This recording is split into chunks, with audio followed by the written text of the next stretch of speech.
안녕하세요. 서천입니다. 요즘 산과 들은 화려한 봄의 색깔로 단장을 하고 있습니다. 엊그제 저는 구미에 있는 금오산에 모처럼 산행을 다녀왔습니다. 탐방로 입구에서 등산로를 따라 조금 올라가면 만나는 해운사에 잠시 들릅니다.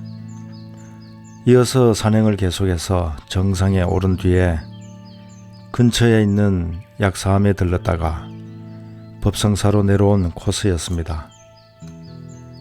시원한 전망과 상쾌한 공기 그리고 근육의 뻐근함까지 오감에 자극을 주는 상쾌한 산행이었습니다. 여러분도 이런 꽃피는 춘삼월 좋은 때를 놓치지 마시고 가볍게 나서서 산새들의 소리와 함께 포근한 봄바람을 맞으며 진달래가 붉게 물든 산길을 한번 걸어보시는 것은 어떻겠습니까? 우리 인생에 요즘처럼 늘 봄날만 있다면 얼마나 좋겠습니까만 현실은 괴롭고 피곤한 날이 더 많을지도 모르겠습니다. 힘들고 괴롭지 않은 인생이 어디 있겠습니까? 그래서 저는 괴로움에는 어떤 것들이 있으며 그 괴로움에서 벗어날 수 있는 방법은 또 어떤 것들이 있는지 부처님의 가르침에서 한번 찾아보았습니다. 먼저 재미있는 우화를 하나 소개해 드리겠습니다. 아주 먼 옛날 5가지 신통력을 가진 한 스님이 있었습니다. 그 스님은 항상 산속의 나무 아래에 앉아 고요히 돌을 닦았는데요. 그때 스님 곁에서 까마귀, 비둘기, 독사, 사슴이 편안히 살고 있었습니다. 이 4마리의 동물들은 낮에는 먹이를 구하러 나갔다가 날이 저물면 돌아오곤 하였습니다. 어느 날 밤 그들은 이 세상에서 무엇이 가장 괴로운가에 대해 서로 이야기를 나누었습니다. 먼저 까마귀가 말합니다. 내가 볼 때는 배고프고 목마른 것이 가장 괴로운 것이다. 배고프고 목마를 때는 몸이 피곤하고 눈도 어두워지며 정신이 안정이 안 되는 바람에 그물에 걸리기도 하고 작살이나 칼날도 눈에 보이지 않는다. 우리가 죽는 것도 모두 이 때문이다. 그러므로 세상에서 배고프고 목마른 것이 가장 괴로운 것이다. 그 다음 비둘기가 말합니다. 나는 음욕이 가장 괴롭다고 생각해. 음욕이 한번 불꽃처럼 일어날 때는 아무것도 생각할 수가 없어.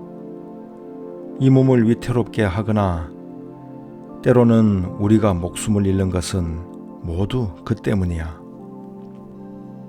그러자 독사가 말합니다. 난 성내는 것이 가장 괴로운 것이라고 생각해. 독한 마음이 한번 일어나면 친하고 멀고를 가리지 않고 남을 물어 죽이기도 하고 게다가 우리 스스로를 죽이기도 하거든. 마지막으로 사슴이 말합니다.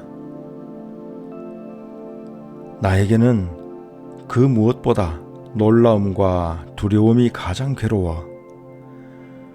숲속에서 놀면서도 항상 사냥꾼이나 늑대와 이리들에게 습격당할까봐 걱정되고 두려워. 어디선가 작은 소리라도 들리면 곧 순식간에 내달리다가 구덩이에 빠지기도 하고 때로는 언덕에서 떨어지기도 하는데 그럴 때 어미와 새끼가 서로 헤어져 애를 태우며 슬퍼하기도 해. 그래서 나에게는 놀라움과 두려움이 가장 괴로운 것이야. 스님은 그들이 하는 말을 듣고 다음과 같이 말했습니다. 지금 너희들이 말하는 것은 그다지 중요한 것이 아니다. 다 괴로움의 본질을 깊이 생각해보지 못한 말일 뿐이다. 세상의 괴로움을 말하자면 이 몸뚱이보다 더한 것이 없다. 이 몸은 괴로움을 담고 있는 그릇으로서 근심과 두려움이 끝이 없다. 그렇기 때문에 나는 속세를 떠나 도를 닦고 있으며 잡념을 없애고 생각을 끊어 이 몸에 애착하지 않고 괴로움의 근원을 없애기 위해 오직 니르바나의 뜻을 두고 있다. 니르바나는 아주 고요하고 형상이 없으니 근심 걱정이 영원히 끝나면 비로소 큰 안락을 얻게 된다.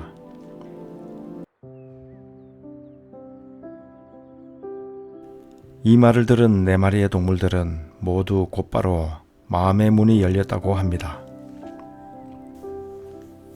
부처님은 괴로움에는 8가지가 있다고 했습니다.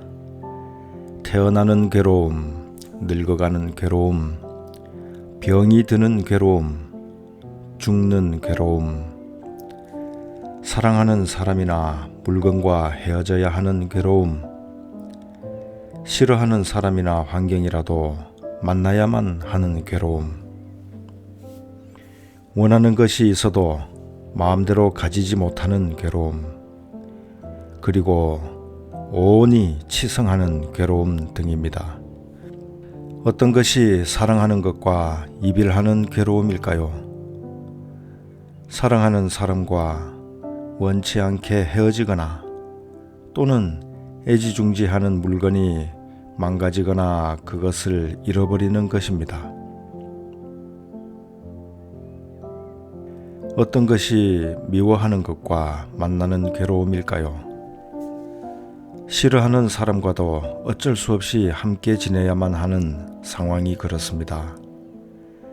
그것은 지옥과 다름이 없을 것입니다. 또 어떤 것이 원하는 것을 가지지 못하는 괴로움일까요? 정말 갖고 싶은 사람이나 물건이 있다 하더라도 자기 힘으로는 도저히 어쩔 수 없을 때는 참으로 괴로울 것입니다. 또 어떤 것이 온이 치성하는 괴로움일까요? 온은 몸과 마음을 이루고 있는 5가지의 형태로서 색수상행식이라고도 합니다.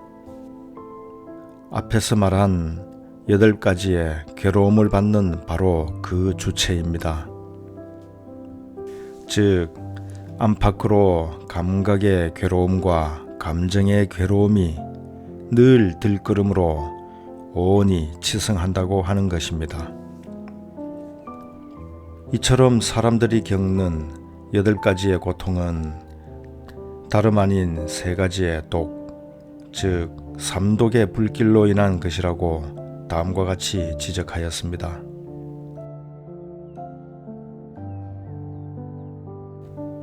사람들이 탐욕하고 성내고 우매한 삼독의 불은 오랜 세월 동안 계속되어 자기 스스로 원한의 결박을 만들어 스스로 그 고통 속에 있다.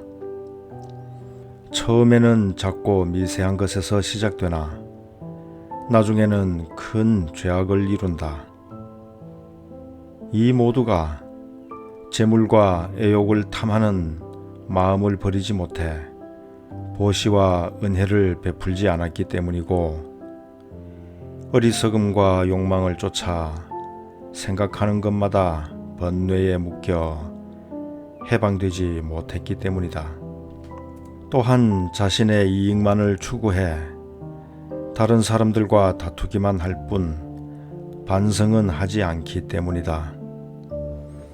혹은 잘 나가는 때가 있더라도 자신의 쾌락만을 즐길 뿐 절제할 줄 모르고 착한 일을 하지 않으니 그 위세는 얼마 가지 않아 사라지고 만다.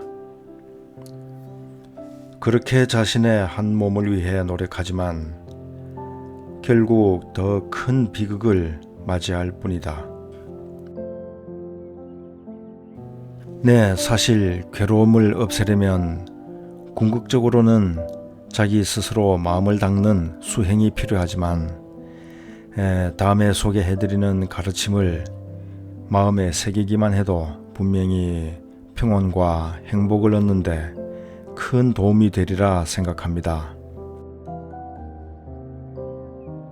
좋아하고 즐기는 데서 근심이 생기고 좋아하고 즐기는 데서 두려움이 생긴다.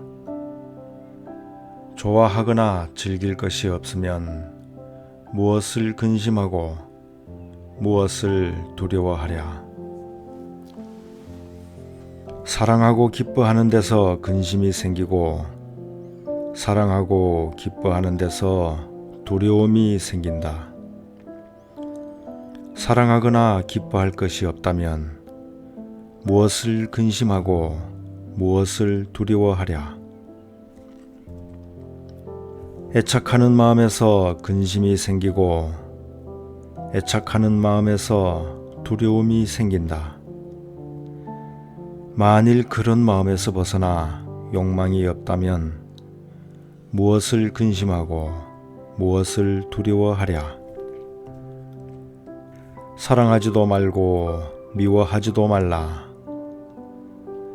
사랑하는 것을 향해 가지 말고 사랑하는 것을 만들지 말라. 사랑하는 것을 보지 못해도 근심하고 사랑하는 것을 보아도 근심한다. 그러므로 사랑을 만들지 말라. 사랑으로 말미암아 미움이 생긴다. 이미 속박에서 벗어난 사람은 사랑할 것도 없고 미워할 것도 없는 법이다. 마음에 미워하거나 좋아하는 분별심이 없다면 어찌 괴로움과 즐거움이 생겼다 사라졌다 하겠는가? 가지거나 버릴 것이 없다면 삶과 죽음이 어디에 있겠는가? 최상의 행복을 바란다면 언제나 평등한 마음을 지녀야 한다. 좋아하고 미워함만을 따져 사람을 가깝게 또는 멀게 둔다면 참된 행복은 멀어지고 엄만 더욱 쌓이리라.